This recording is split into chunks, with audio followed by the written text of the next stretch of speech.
Halo semuanya, Assalamualaikum warahmatullahi wabarakatuh. Apa kabar? Semoga selalu dalam keadaan baik ya teman-teman semuanya, teman-teman virtual saya. Sebelumnya, izin kenalan dulu ya. Kenalkan, nama saya Karina Maulani Sofi, mahasiswa dari Peminatan Administrasi dan Kebijakan Kesehatan, Fakultas Kesehatan Masyarakat, Universitas Airlangga. Nah, dalam video ini saya ingin belajar bersama teman-teman mengenai hal yang pastinya penting banget buat kita pelajarin dan mungkin yang tidak pernah kita terpikirkan sebelumnya. Kira-kira tentang apa ya? Contohnya adalah ketika teman-teman masih kecil dulu, mungkin teman-teman pernah nih melihat situasi ketika akan meminta uang sama mama atau ayah. Karena kalau misalnya lagi siang, pasti lagi capek kan, lagi mau tidur. Kalau misalnya kayak gitu pasti kita akan menarik diri buat gak minta dulu. Tapi kalau misalnya pagi hari mau sekolah, ini adalah waktu yang tepat ketika kita akan meminta uang. Nah, itu satu gambaran contoh kecil yang sebenarnya adalah teknik yang akan kita pelajari pada video kali ini. Kita akan belajar bersama nih materi tentang stakeholder analysis pada mata kuliah teknik dan piranti manajemen, yang dimana ini menjadi penugasan ujian akhir semester pada mata kuliah kali ini. Saya juga ingin menyampaikan deklarasi AI yang saya gunakan untuk menyusun video kali ini. Dalam satu jurnal, saya menggunakan ChatGPT untuk membantu dalam analisis atau brainstorming. Kemudian, dalam penyusun PPT ini, saya dibantu oleh Cloud AI, sehingga saya bisa menyusun PPT yang ditampilkan pada layar yang bisa dilihat oleh teman-teman. Terima kasih. Kita akan belajar bersama, tapi sebelum itu saya akan menjelaskan pembahasan topik yang akan kita pelajari. Yang pertama itu adalah latar belakang, dilanjutkan dengan ulasan jurnal 5 jurnal internasional, lanjut dengan kesimpulan, dan terakhir akan ditutup dengan referensi yang saya gunakan. Lanjut, kita buka dengan latar belakang. Kita akan mempelajari lebih dalam ya, sebenarnya stakeholder analysis ini kenapa sih perlu kita pelajari. Jadi dari hal-hal yang saya pelajari di kelas dan jurnal-jurnal yang saya baca sebelumnya, saya bisa simpulkan bahwasannya bisa diartikan bahwasannya stakeholder analysis ini adalah alat manajemen yang memfokuskan aspek kolaborasi dan partisipasi secara menyeluruh dengan menyesuaikan masing-masing kepentingan dimiliki oleh setiap pemangku kepentingan. Jadi di sini ada beberapa stakeholder ya teman-teman, memang yang dimana mereka memiliki fungsi, kepentingan, power, posisinya masing-masing. Dan seperti kita bisa bayangkan dalam pengelolaan rumah sakit misalnya, rumah sakit tidak bisa berdiri sendiri dengan hanya dalam satu kepemimpinan atau dalam arahan direktur utama saja, tetapi memang ada beberapa kepentingan lain, ada beberapa pemangku kepentingan yang lainnya dalam melakukan manajemen di rumah sakit itu sendiri. Sedangkan kata kunci atau beberapa hal yang bisa kita telisik dengan stakeholder analysis yaitu adalah stakeholder kunci, kolaborasi yang menyeluruh, dan pelayanan kesehatan, yang dimana dalam pelayanan kesehatan sendiri memang partisipasi stakeholder itu dapat meningkatkan mutu dan kepuasan pelayanan. Nah, di sini nanti kita akan pelajari di jurnal terakhir yang akan membahas tentang mutu pelayanan kesehatan dan stakeholder engagement. Oke, kita masuk ke ulasan jurnal. Nah, untuk topik ulasan jurnal ini saya akan bagi dengan sistem materi. Yang pertama adalah jurnal yang paling umum atau general, kemudian semakin mengerucut semakin ke belakang nanti adalah jurnal yang lebih spesifik tentang implementasi terutama di Indonesia ya teman-teman. Kita masuk jurnal yang pertama yang membahas dengan judul Stakeholder Analysis oleh Bodenstein. Di sini sudah dijelaskan key message-nya, juga saya gunakan analisis berupa 5W1H dan ada pesan disampaikan nantinya. Kemudian saya juga menganalisis jurnal ini dengan kontribusi dari jurnal berdasarkan dari ilmu AKK, kemudian pengembangan atau pengorganisasian organisasi, kemudian pelayanan kesehatan, serta pada kebijakan mikro maupun makro. Langsung saja kita ulas yang pertama tadi tentang stakeholder analysis oleh Bodenstein. Bisa dilihat di layar ya teman-teman, kalau misalnya memang ini adalah jurnal tentang bagaimana sih alat pendekatan stakeholder analysis dan implikasinya terhadap kebijakan maupun program.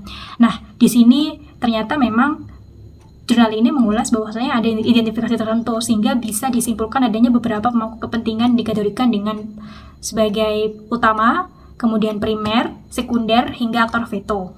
Dan dalam kontribusinya sendiri, jurnal ini juga menjelaskan bahwasannya ada alat yang digunakan dalam pendekatan stakeholder analysis sangat menunjang loh teman-teman implementasi analisis secara objektif serta lebih terukur sehingga tidak ada subjektivitas. Dan kemudian dalam kontribusi pengelolaan pengembangan organisasi juga bisa berkembang. Juga organisasi itu tidak bisa berkembang dengan sendirinya. Memang ada unsur lain yang memang membantu terutama dari para pemangku kepentingan itu tadi. Kemudian dalam pelayanan kesehatan dijelaskan bahwasannya memang stakeholder analysis ini untuk mengukur keefektifan program kesehatan melalui keterlibatan maupun timbal balik dari para stakeholder. Kemudian kalau misalnya kita lihat kontribusinya dalam penyusunan kebijakan mikro dan makro, kebijakan itu ternyata tidak hanya mempertimbangkan ulasan dari mereka yang memiliki kepentingan saja, tetapi juga dari mereka yang terdampak loh.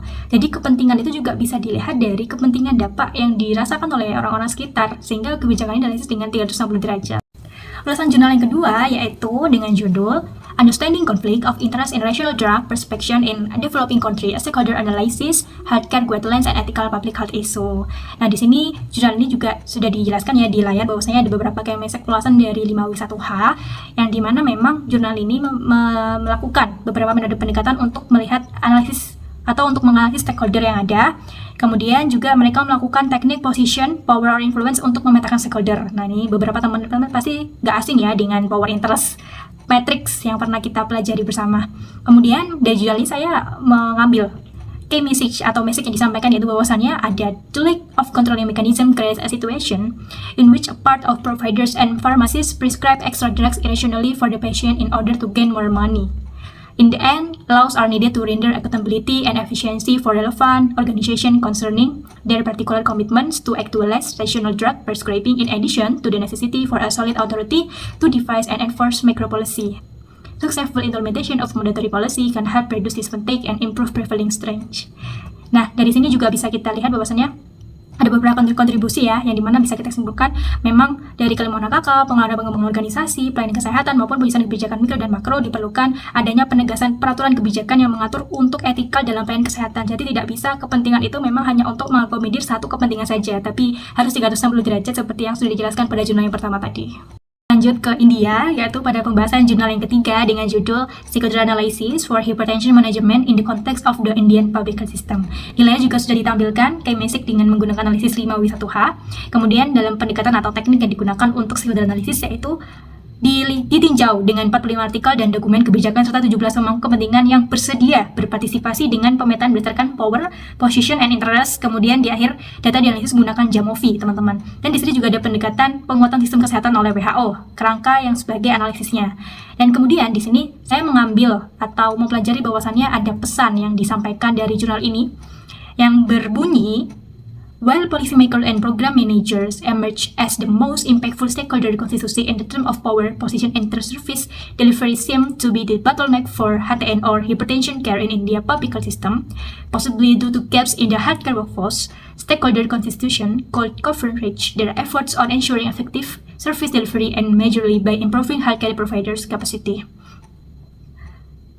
For hypertension management, policymakers and program managers coordinate using a top-down leadership and governance approach, focusing on deploying an adequately trained and motivated health workforce to deliver hypertension service.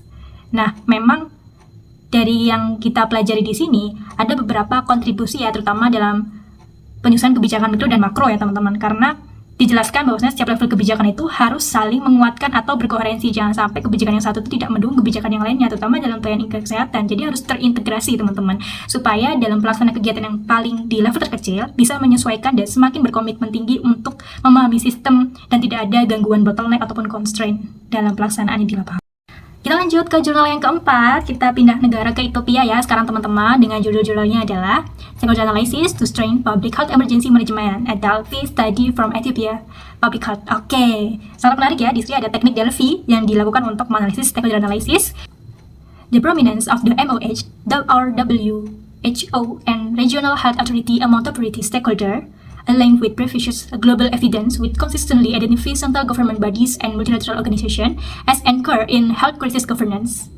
The roles in strategic planning, policy implementation, and research mobilization position them as indispensable actors. However, the prioritization in institutional authors may inadvertently overlook the critical contribution of community-based organizations, local health workers, and grassroots networks. Previous research highlights that broader stakeholder inclusion foster community trust, facilitate cultural appropriate intervention, and improve adherence to public health measures during crisis. The study reinforced the imperative of integrating such actors into national emergency framework to ensure both effectiveness and equity. Muncul kata equity dalam analisis jurnal ini ya teman-teman, tapi juga kita perlu dalami apa sih sebenarnya kontribusi dalam beberapa bidang yang kita analisis di sini. Pastinya dalam keilmuan kakak ya, ada teknik Delphi yang dimana ini menjadi penguat statement dalam kolaborasi stakeholder itu sendiri. Dan kemudian dalam pengelolaan organisasi juga bahwasannya statement yang mereka lakukan secara komitmen penuh dan sadar ini akan semakin memperkuat dalam pendukungan atau memberikan dukungan untuk pengolahan dan pengembangan organisasi terutama dalam pelayanan kesehatan. Apalagi dalam menyusun kebijakan makro dan pelayanan kesehatan ya pasti sangat berpengaruh sekali untuk makin mempererat kerjasama dengan para stakeholder. Jurnal kelima atau jurnal terakhir dengan judul Development of a Hospital Stakeholder Collaboration Tool Using Mixed Methods to Assess Stakeholder Perspective for Hospital Service Improvement.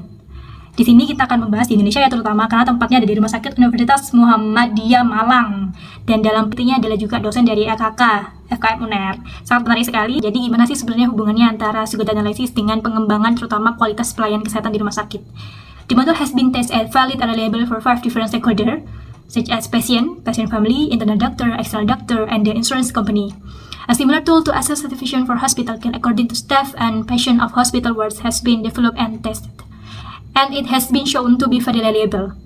Collectively, the study underscore the centrality of stakeholder collaboration in driving service improvement aligning with the core tenets of the HSC and HPF tools. These tools facilitate translating stakeholder feedback into actionable improvement by analyzing patient experience data, capitalizing on patient insight, and embracing multi-phase feedback sources. Yang dimana memang ada feedback sources ya di sini. Jadi kita bisa ngambil kata kunci ini memang komitmen dari pemangku kesehatan atau pemangku kebijakan dalam kesehatan, pemangku kepentingan ini sangat diperlukan teman-teman karena kita harus menggunakan sumber daya yang mereka miliki ini untuk benar-benar dimaksimalkan disesuaikan dengan fungsinya. Jadi mereka tahu mana hal yang memang perlu untuk didukung dan bagaimana caranya. Nah ini perlu ada ikatan antara kedua belah pihak ya dari stakeholder maupun dari rumah sakit itu sendiri. Yang sudah dijelaskan dalam kontribusi terutama dalam pengolahan dan pengembangan organisasi dan pelayanan kesehatan. Tidak terasa ya teman-teman semuanya, kita sudah membahas 5 jurnal internasional sekaligus.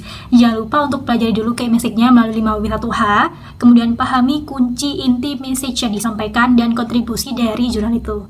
Kemudian, saya juga akan mempertegas kesimpulan di akhir pembelajaran kita atau belajar bareng versi kita hari ini di video kali ini. Bahwasannya saya juga makin tahu sih kalau sebenarnya di setiap program maupun kebijakan itu ada loh berbagai kelompok maupun individu maupun instansi yang memiliki kepentingan dalam kebijakan maupun program yang ada, terutama di pelayanan kesehatan ya. Karena ada berbagai kepentingan teman-teman, padahal sebenarnya tujuan pelayanan kesehatan sendiri adalah untuk memberikan upaya kesehatan, baik itu promotif, preventif, kuratif, dan rehabilitatif kepada masyarakat. Tapi dengan adanya pemangku kebijakan ini juga kalau misalnya mereka dimaksimalkan fungsi dalam mengambil bagian yang tanda kutip positif, ini bisa menjadi sumber daya yang luar biasa untuk mendukung program pelayanan kesehatan yang ada di Indonesia terutama. Yang dimana dalam pemaksimalan pelayanan kesehatan ini diperlukan juga analisis stakeholder yang tepat supaya para pemangku kepentingan ini bisa berkontribusi sesuai dengan fungsinya masing-masing. Karena seperti yang sudah kita pelajari tadi, bahwasannya stakeholder ini memiliki kepentingan, memiliki posisi, memiliki interest masing-masing. Jadi ada perbedaan di sini. Yang dimana ada beberapa hal yang mengakibatkan adanya stakeholder tidak bisa secara maksimal berkontribusi secara komprehensif, seperti adanya budaya constraint, perbedaan kepentingan, kurangnya keterbukaan kolaborasi, dan tidak adanya perencanaan pelibatan stakeholder yang terstruktur dan berkelanjutan. Padahal sebenarnya semakin banyak stakeholder yang bisa mendukung, maka semakin banyak hal pula yang bisa kita perbaiki dan maksimalkan dalam suatu program ataupun kebijakan, terutama di pelayanan kesehatan. Dan satu hal lagi yang bisa kita lakukan adalah kuncinya adalah kolaborasi yang menyeluruh. Jangan lupa identifikasi dan pemetaan stakeholder yang terkait dan lakukan metode yang tepat. Ada beberapa metode yang sudah saya sebutkan tadi yang dilakukan atau diterapkan pada jurnal yang kita bahas. Ini dia referensi yang saya gunakan pada analisis video kali ini. Ini adalah slide akhir saya. Terima kasih sudah menonton sampai akhir. Semoga pembelajaran yang sedikit ini bisa bermanfaat ya teman-teman. Dan ambil isi positifnya, jika ada kurangnya saya mohon maaf. Terima kasih. Wassalamualaikum warahmatullahi wabarakatuh.